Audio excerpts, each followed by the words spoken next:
Okay, so our next presenter is William Moses from Massachusetts Institute of Technology. His field is computer science, and he did his practicums at Lawrence Berkeley National Laboratory as well as Argonne National Laboratory. Thank you so much. So today I'm going to be talking about a project called Enzyme, which I did both as part of my work at school as well as part of my practicum at Argonne. So to begin with, I just want to say that this is not just the work of myself, but a much larger team of folks.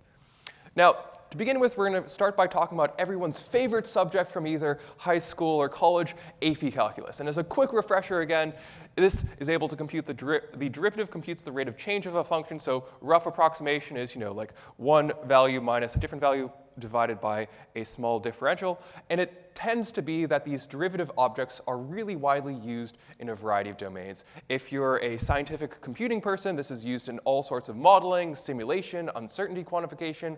If you're a machine learning person, this is core to the backpropagation algorithm inside of neural networks. And if you're even someone who wants to sort of bridge these two things together, if you have a simulation that you want to include inside of some sort of machine learning, you need the derivative of your simulation to be able to run machine learning through it.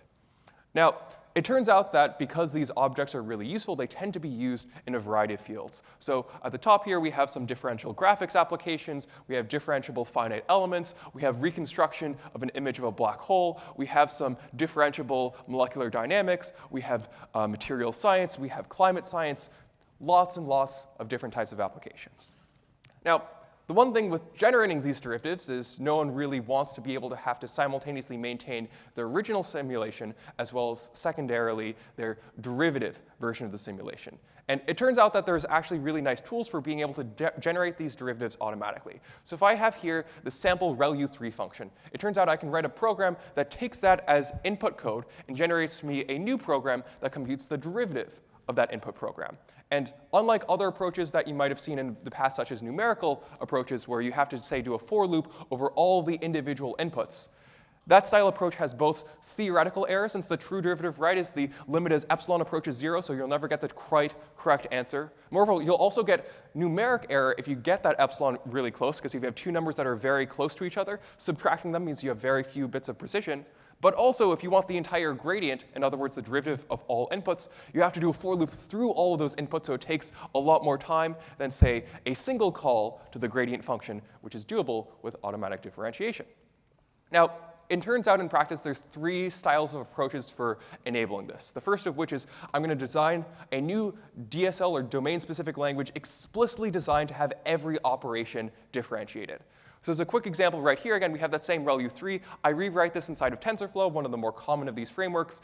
And you'll see here I have a lot of setup. And unfortunately, the way that TensorFlow, it's really designed for machine learning applications. And moreover, it really doesn't like the ability to conditionally execute branches. So because I have this if statement here, the way I have to represent this is that I have this sort of anonymous lambda function that tries to represent that conditional execution. So this approach, or the domain-specific language, tends to work really well when that DSL is very finely tuned to the types of applications that you want to do. In other words, you're doing typical machine learning. But as soon as you sort of get outside of the space of the types of operations this was designed for, then either it might be impossible to represent, difficult to represent, and at any time it's not explicitly designed exactly for that system, it might end up being slow in practice. The second approach is known as operator overloading. So rather than building an entirely new language, what if now instead we just built new parts of a language which were designed to be differentiated? So now I've extended my ReLU3 to have any type as input. So rather than having just a regular double, I can have a differentiable A double. I run through the original program, and what actually happens is it records every operation that's run onto a stack.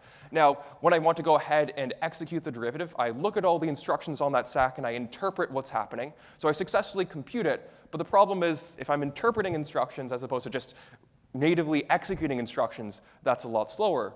Moreover, similarly, while I don't need to necessarily rewrite into an entirely new language like the subset of Python, here I still have some other types of limitations. Like if you're using JAX as one of these Python-style operator overloading approaches, you need to be writing in a very specific subset of NumPy for all operations, meaning if you use anything that's not NumPy, you're kind of stuck. But secondly, If you try to have mutable arrays where you write into an array, which is very difficult, especially in those big climate science applications like we saw earlier, where you want to use all of the memory on the system, now you have to have a new array for every time you change it, you're quickly going to exhaust all of the system's resources.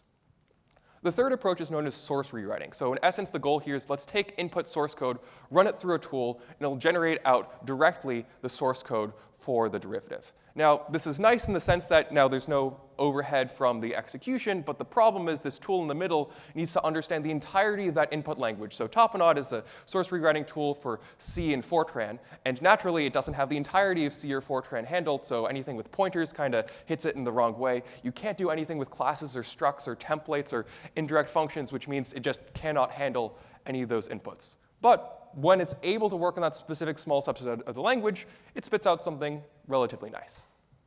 Now, independent of which of these approaches is your favorite, they all follow the same general premise. First, you have an input code in whatever your favorite language is. You run through an AD tool which works on your source code, spits out new source code through it, and then runs the typical compiler optimization pipeline.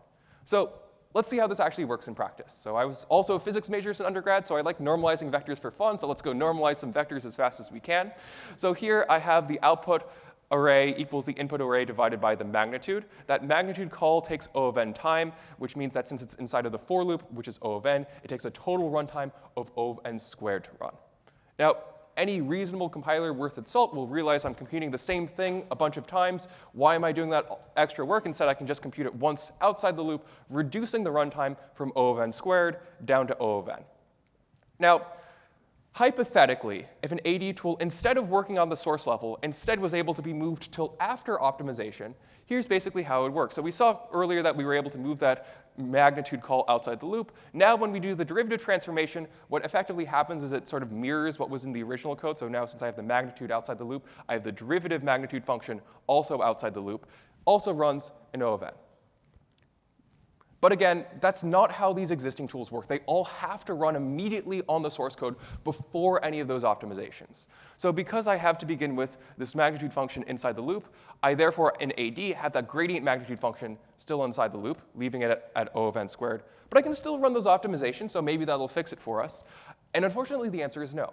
Here we have this dres local variable that's used in that gradient magnitude calculation. And since it's using a variable inside the loop, you can't move it outside the loop, so you're stuck at the slower O of n squared. And the real sort of takeaway here is if we can now instead move that differentiation procedure until after the program optimization, in this case at least, we can generate asymptotically faster derivatives, which we hypothesize will also translate to empirically faster derivatives in practice. And that's exactly what our tool is aimed to do. It's called Enzyme, and what it does is it works on the intermediate compiler representation known as LVM. As alluded to earlier, this gives us a couple of benefits, such as the ability to run after, as well as also before and alongside these optimizations. But because it's in sort of this common compiler IR, which you can think of as sort of like a cross-platform assembly, it does not matter what input language you feed it, or if there's any new features or new syntax into it. We take Julia, C, Fortran, Swift, Rust, whatever you like. We can differentiate it all in one tool fairly nicely. Now, we can see how this quickly works in practice. We have this magic enzyme autodiff function right here, which we feed in the source code function that we actually want to differentiate, followed by the corresponding arguments. A quick intro to how LLVM works. It represents your program as a series of blocks here with the individual instructions inside of it. So whereas I had a comparison to begin with, this comparison is represented by the fact that I'll either conditionally execute these instructions or conditionally execute these instructions. The actual differentiation procedure goes by first analyzing your source code to see what are the variables that could impact the differentiation itself.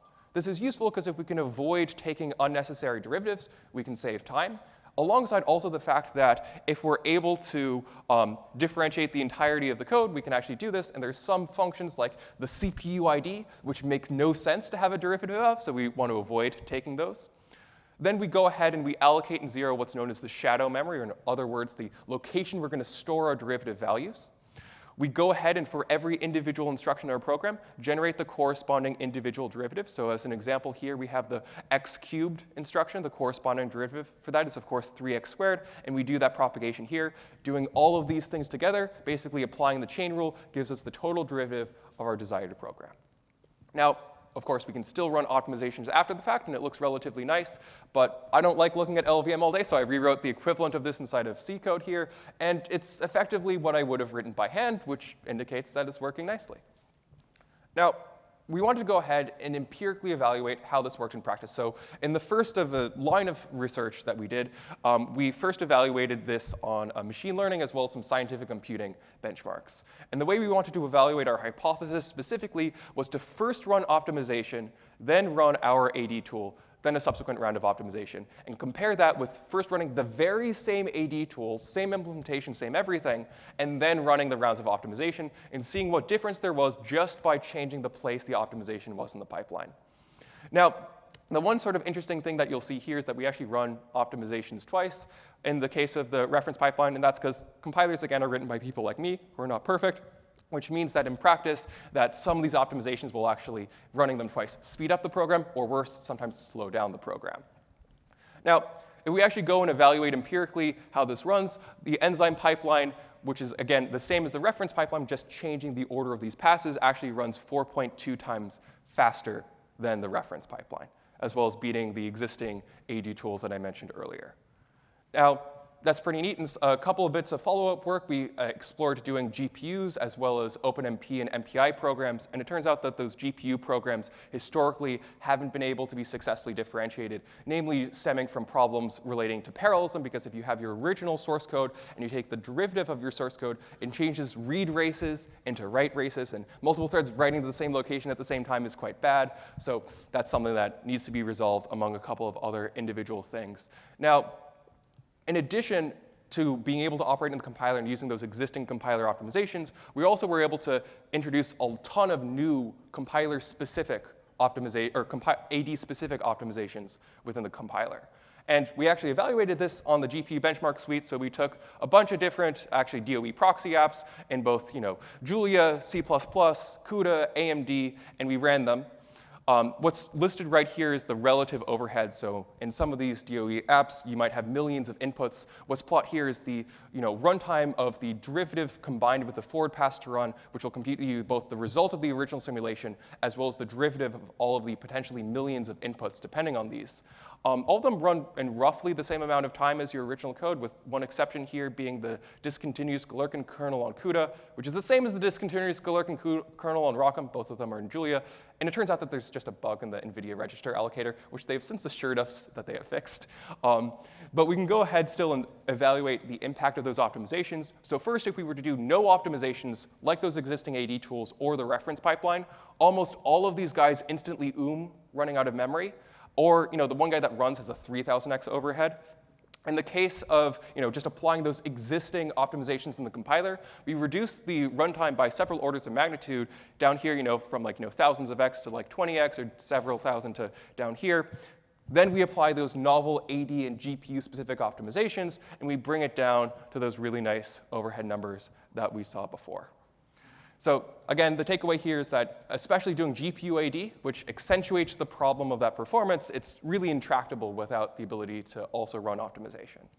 Now, what's really nice is this is not just an individual project somewhere, but actually this is a large now open source effort. We actually had our first conference on Enzyme itself, where we had tons of contributors who came in. We had 17 different talks from a variety of different fields. And the really cute thing that I'm going to say here is all of these different applications of AD that I showed earlier weren't just merely applications of AD, but these are actually some of our users who are all using Enzyme specifically to do really exciting things. And as an example here, they do get really sizable speedups in addition to the ability to take derivatives of code that they just weren't able to do before. Like for this black hole image, it changed what was previously 5 days of a run on a cluster down to an hour on a laptop. So sorry, one second. So just want to end with Enzyme is freely available in open source. It allows you to take the derivative in a variety of different modes, be it forward mode, which I didn't mention here, reverse mode, as well as arbitrary other sort of mixed modes of this, of any program representable in LLVMIR. As a consequence, it handles a variety of different languages, as well as parallel frameworks, be it OpenMP, MPI, CUDA, ROCm, etc. All of this is open and available. You can see enzyme.mit.edu for more info, join our weekly meetings, or come to EnzymeCon next year. Thank you so much.